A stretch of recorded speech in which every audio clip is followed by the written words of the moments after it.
What's zapping, Mousetrap? Inside Teslamouse here, and you guessed it, it's time for another draft analysis. Now, the thing is, the Valhalla Pokemon League is winding down. We're in playoffs pretty much right now. The MCL was canceled because of a lot of drops, uncommitted battlers, and we're so close to Ultra Sun, Ultra Moon that we didn't want to redo the season. However, a streamer friend of mine, EXP Awesome, has his own little draft league called the Saffron Battle Network, the SBN, and I was invited to play. Now, the thing about this draft league is there are two conferences. There's a 3DS conference for those that only want to play on 3DS, and a Showdown conference for those that only want to play on Showdown. 6 people per conference, and in each conference, the battlers play each other in round robin. So there's essentially 5 weeks to this season, excluding playoffs.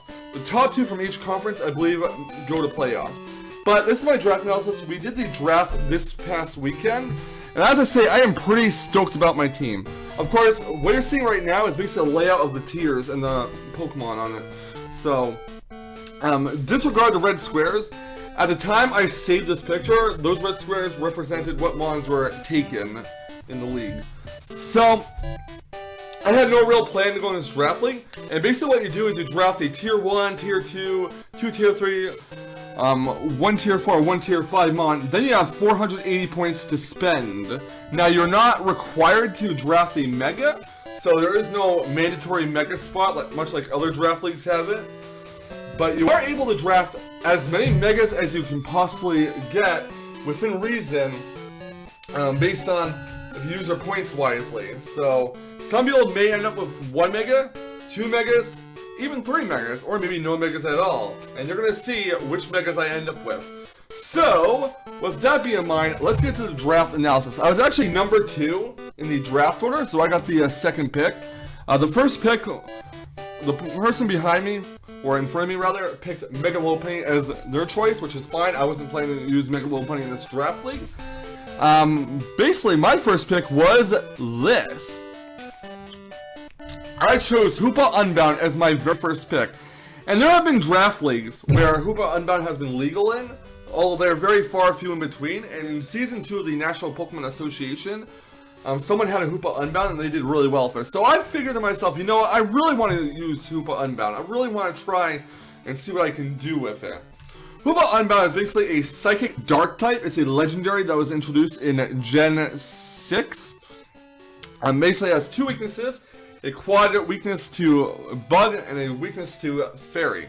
Now, the thing about Hoopa Unbound is that it has outrageous offensive stats. Look at that. Base 160 attack and base 170 special attack with a nice base 130 special defense. It has alright speed, I guess. It's kind of mediocre, but its speed isn't the worst. So I can make it can be a pretty damn good Scarfer. But it has a great move pool. Let's go to the move pool of it. It gets stuff like Hyperspace Fury and Hyperspace Hole, which are stab moves for it. Hyperspace Fury is a physical dark type move, while Hyperspace Hole is a special attacking psychic type move.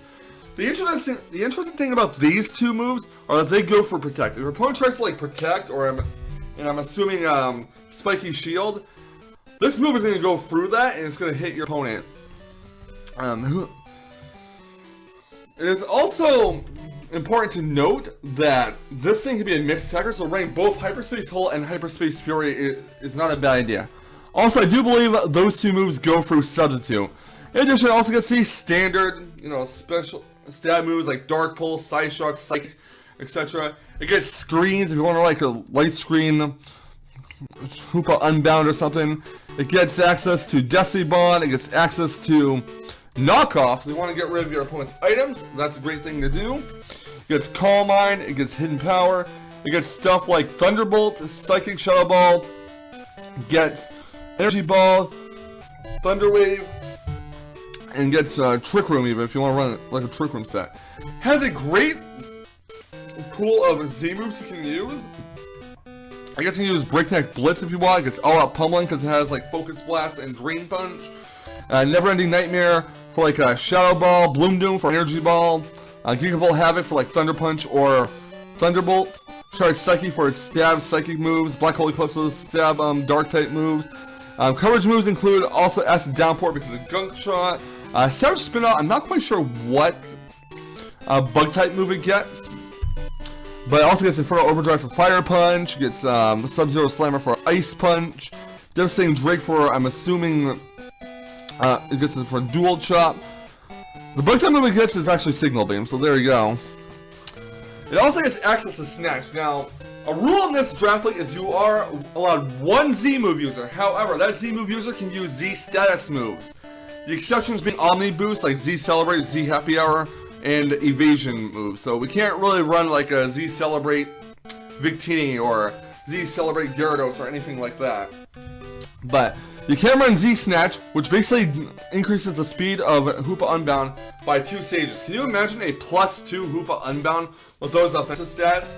There would be almost no stage switches, and barring a really fast Scarfer, you can't really outspeed it at +2. Hell, I don't think the fastest Scarfer can outspeed unless you're like a Scarf Ninja-esque or something, which would be really weird. But that's pretty much why I drafted Hoopa Unbound. It's a great wall breaker, great mon, excellent offensive stats, decent speed, good special defense, great offensive typing, and it just has a lot of options for it. My next draft choice was Jirachi. I used this in Season 2 of the MCL. It served me really well. So if here I want a Steel type, because I need to get started on my Dragon Fairy Steel core here, and Jirachi did fit that bill. Jirachi is a Steel Psychic type, I'll call it Steel, but Steel Psychic type, very good defensive typing, and it's quad resistant to Psychic, it's resistant to Steel, Grass, Ice, resistant to Flying, resistant to Rock, Dragon, and Fairy, and Normal, so it's got a lot of resistances to it. It's got 2 weaknesses, no, actually 4 weaknesses, Dark, Ghost, Fire, and Ground. It gets access to stuff like Wish, it gets access to Psychic, it gets Healing Wish if you want to fully heal one of your mons on your party, it gets access to Cosmic Power if you want like a Cosmic Power Jirachi. Gets access to a lot of great TMs like Thunderbolt, gets access to Energy Ball, gets access to Grass Knot, Flashkin, Dazzling Gleam, gets U-Turrets if you want to run like a Scarfer that can pivot out, that's great. Again, much like Hoopa Unbound, it has a lot of great options for Z moves. And it has a lot of great transfer moves like Ice Punch, Fire Punch, Drain Punch, Power Up Punch. It gets access to Signal Beam, Skill Swap, Stealth Rock, so it can be a Stealth Rocker if you want, Trick.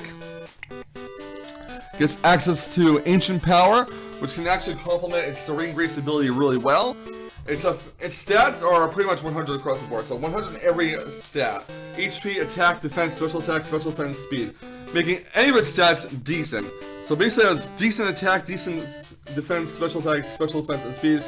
You can run this Jirachi in a lot of ways. So I did pick Jirachi as my number 2 draft pick. My 3rd draft pick is Tapu KOCO.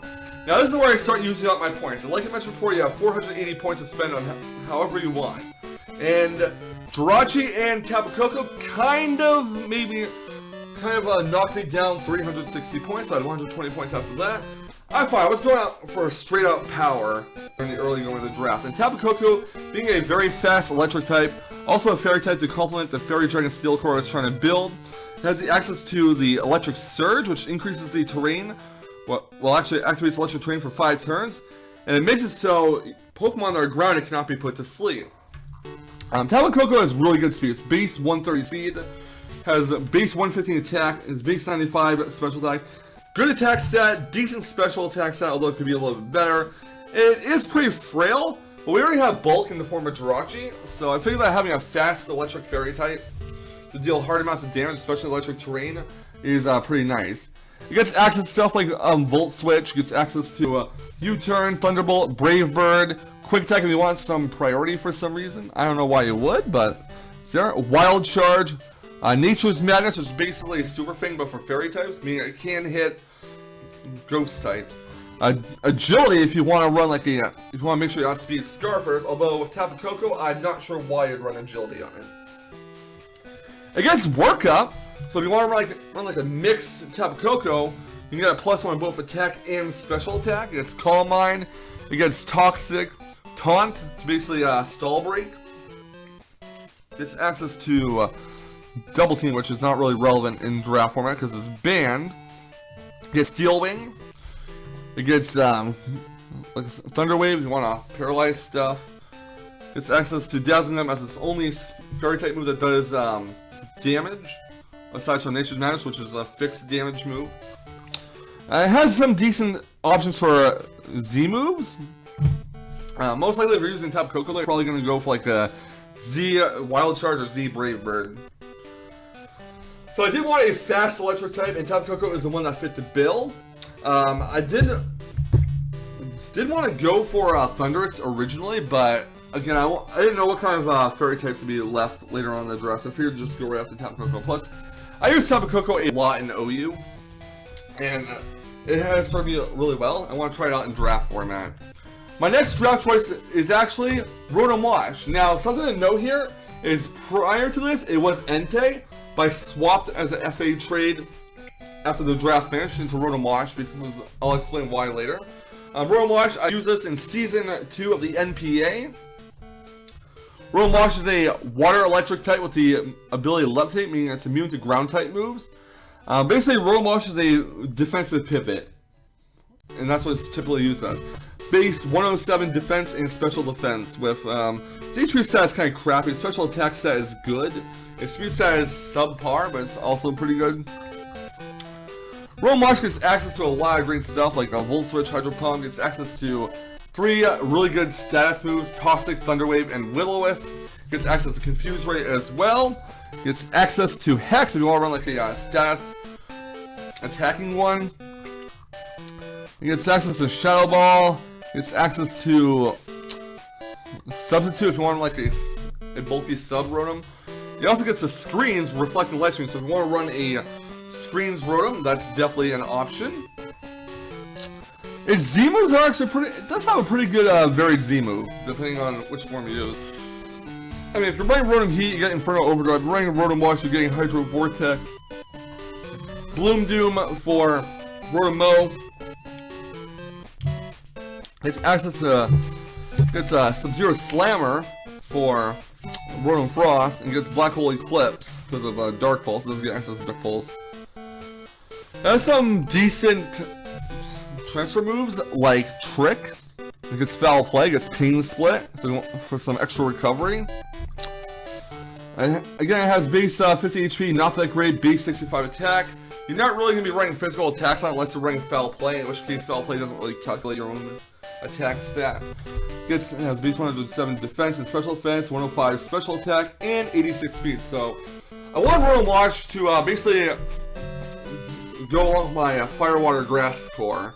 And unfortunately for me, later on in the draft, there weren't many water types that I wanted as an option, so I basically forced myself to give up Entei. Entei's a really good mon, but I needed a water type, and I needed a switch into like ground types that did not have access to Mold Breaker and whatnot. My next draft choice is Hexerin, which completes my Fairy Dragon Steel core. Hexerin I used in Season 1 of the VPL. It served me really well. I guess some abilities like Rivalry, Mold Breaker, and Unnerve. I also want Hexerin so I can basically run like a Dragon Dance set or Swords Dance set. Hexerin is a really strong mon. It has like base 97 speed, base 147 attack. Defense is 90, which is okay. 70 special defense, not that great, and 76 HP. It has a lot of options for moves though. It has like, it gets access to Dragon Claw, of course. It's Poison Jab for coverage. Gets Brick Break, gets Superpower, gets Earthquake, gets Stone Edge, gets Iron Tail, I believe. It has 2 stat boosting moves in the form of Swords Dance and Dragon Dance. It gets access to Facade, so if you're anticipating your opponent bringing some stats and you have like Hexerin and it gets stats and you hit something hard with Facade that doesn't resist it. It gets access to X-Scissor. Gets access to Substitute, more like a sub Dragon Dance set, that's also an option. Gets Night Slash to handle those Psychic type moves, or Psychic type mons. Its Z move pool is also pretty varied. Most of the moves are physical, although you can run some special attacks like a Surf, I guess. Also gets access to Infernal Overdrive, I suppose, if you really want to run like a mixed Hexerin, although I don't know why you would. So yeah, Hexerin did pretty much round out my Fairy Dragon Steel Core. And we're going to go on to my next pick, which is Emboar for Tier 3. The reason why I picked Emboar was previously Chestnut, and for another reason I'm going to specify later, I swapped Chestnut out for Emboar after the draft ended. So I have a fighting type still, and actually I have a fire type to replace the Entei.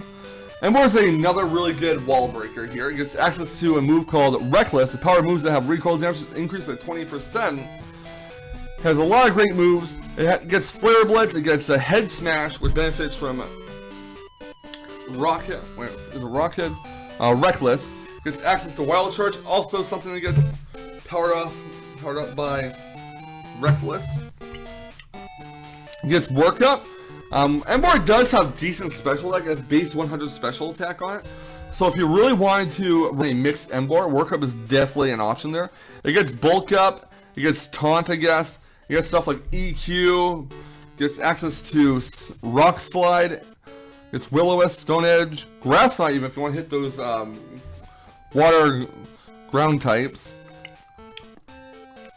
It gets Curse if you really want to run like a, it's the Ghost Curse one, so, wait, really? It's actually the one where you lower your speed and increases your attack and defense. It gets Priority Move and Sucker Punch. So that's definitely an option. If you feel like you're going to be outsped by something, just go for a Sucker Punch, because Iron Head has a lot of great move sets. And thus its Z move pool is pretty varied too. Base 110 HP is really good for it. Base 123 attack, awesome. 65 defense and special defense, not so much. Special attack 100 is decent. It does get access to Skull, by the way. And 65 speed. So its speed, defense, and special defense is pretty crappy, but other than that, it does hit really hard. It's a great wall breaker, like I said. Next up is Gligar. I picked Gligar as a ground type. I needed an electric immunity and something that could avoid ground type attacks from stuff that has Mold Breaker. Gligar fit that bill.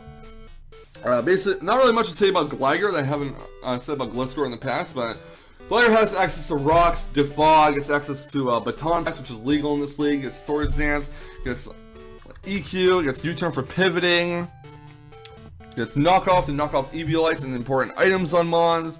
Gets Toxic, Taunt.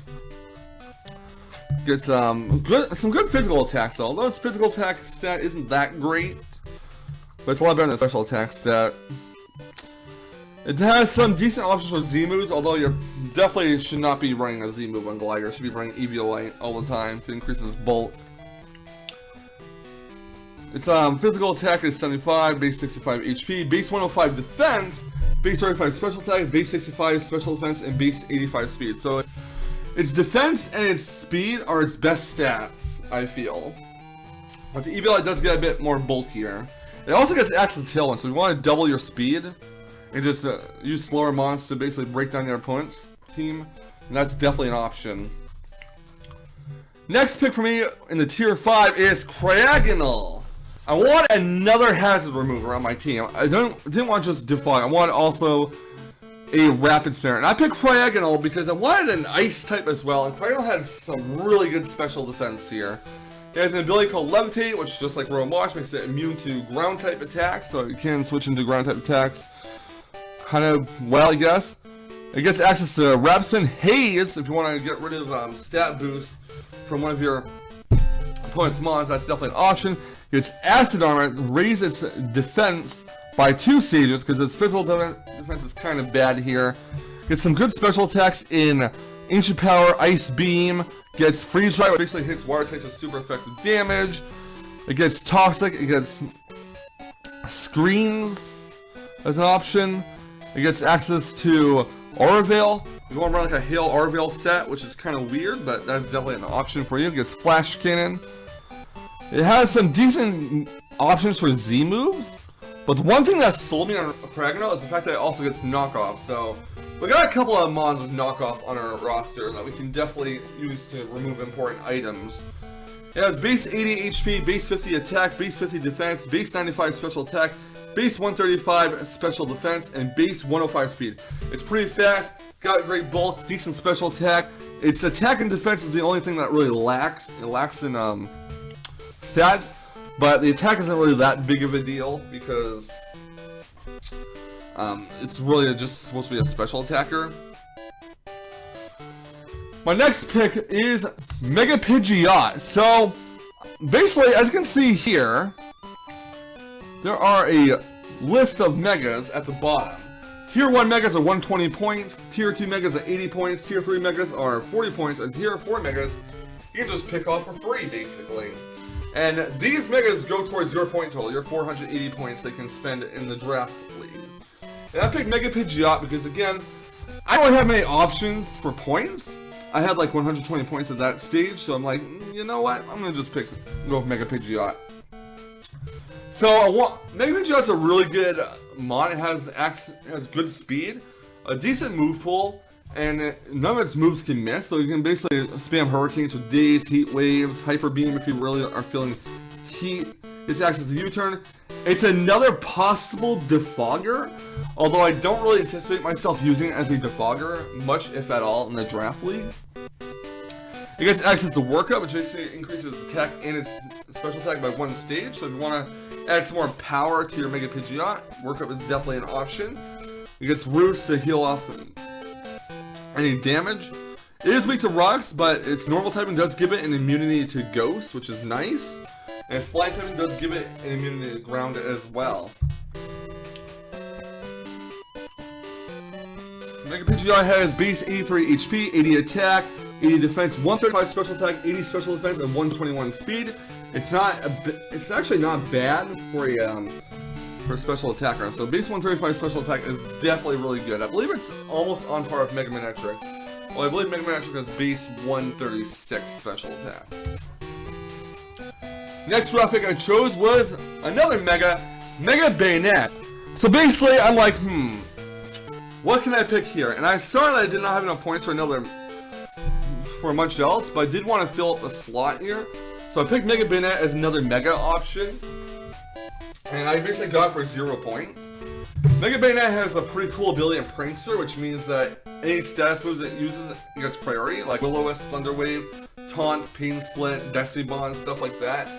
The only downside to this is with the Prankster nerf in Gen 7, that Prankster moves that target your opponent's Dark-type mons do not work. So you can't Will-O-Wisp like a Bisharp or Thunder Wave like a Mandibuzz or Taunt a Mandibuzz. So basically, that means that Mega Baignet's going to lose 1v1 to Dark-types, pretty much. Mega Beignet does add as a spin blocker on my team, has really good physical attack, base 165 special attack, base 64 HP, not so great, 75 defense, not that great, special defense is 83, not too wonderful, 93 special attack is not too bad though, and 75 speed is alright I suppose. Like I mentioned before, it gets a lot of status moves such as Will-O-Wisp, Thunder Wave, Taunt, Decibon, Pain Split, stuff like that, it gets Curse. It gets priority moves of a Sucker Punch and Shadow Sneak. Mega Beignet adds as a 4th knockoff user on my roster. I do have it as another knockoff user, so I got a lot of options of knockoff items on my opponent's team. It gets access to a Sunny Day, Rain Dance, a lot of weather moves. It gets Shell Claw, it gets Psych Up, which can copy your opponent's stat boost. It gets Trick Room. It gets stuff like Pursuit. So your opponent has like a Psych type out and they're fearing like a Shadow Sneak or something, and just Pursuit trap it. It's Gunk Shot to handle those fairy types. As far as transfer moves go, it gets Foul Play, Icy Wind, Pain Split, Magic Coat, gets access to Body Slam, I guess, Metronome if you really want to feel, you know, feisty and whatnot. If you want to feel frisky and want to go for like a all-out move and lay it on the line and walk, I guess. Well, you're not really going to want to. It also gets Nightmare. I believe that's a prayer that works with Prankster, so if your opponent has a mon that's put to sleep, just use Nightmare on it. Yeah, really good physical attack there. 165 attack stat. I believe that's higher than Hoopa Unbound's attack stat, too, which is pretty freaking crazy. And last but not least, we have a Grass type, and this is where my switches from Entei to Rotomwash and Chestnut to Emboar come in. So I already had a grass type earlier in the draft, and that was Chestnut, and I picked a Sceptile. I'm not really sure why, but something about Unburdened Sceptile really appealed to me. And then towards the end of the draft, I'm like, oh shit, I'm missing a water type for my Fire, Water, Grass score. And I was gonna pick up Mega Sharpedo when it was my turn again, but it was sniped for me, and I didn't have any other points to work with. So at the end of the draft, I decided, you know what, I'm gonna just get rid of Chestnut. I want to use Chestnut in the draft format, but what I needed Rotomwash more in that team. Because I didn't want to get rid of Sceptile. Sceptile is a steal for a tier 5. Sceptile basically has access to a lot of physical moves like Leaf Blade, Dual Shot, Night Slash, gets access to X Scissor, I guess. Some good special attacks in Leaf Storm, Giga Drain. He gets access to Dragon Breath, I guess, but I'm paralyzing our opponent's mana as I switch in. Gets Grassy Terrain, which can definitely assist your mons that are weak to Earthquake. It gets access to Energy Ball, gets access to Endaviar, I guess. You want to run a Focus Sash, Quick Attack 1, you certainly can. Gets Drain Punch, gets Thunder Punch, gets Seed Bomb, Outrage. A lot of great moves here on Sceptile. It has base 70 HP, base 85 attack, base 65 attack, base 105 special attack, base 85 special defense, and 120 speed. It is a really fast mon for a non-mega. And running like Swords Dance Unburdened with Acrobatics is pretty lit, I gotta say. The reason why I switched out Chestnut out for Ember is because I got rid of my Fire type and I needed a Fire type substitute for Entei, which I swapped out for Rotomwash. And Ember fit the bill there because it is also part fighting, which is a role that Chestnut was supposed to fill. So at the end of the draft, after the 2 FFA trades I made, I got my Fire, Water, Grass, and Fairy Dragon Steel core going. So let's review the team once more. Hoopa Unbound, Jirachi, KOCO, Rotomwash, Hexerin, Ember, Gligar, Kraggen, Mega Pidgeot, Mega Beignet, and Mega Sceptile. I'm very happy with the draft they made. Although I really didn't want to get rid of the Entei unless I absolutely needed to. And I realized that by picking like 2 tier 1s right off the bat for my points, basically put me in a spot where I wasn't able to get much more value out of my points. But I did go with power in the beginning, and I feel that my draft is pretty solid for what it is.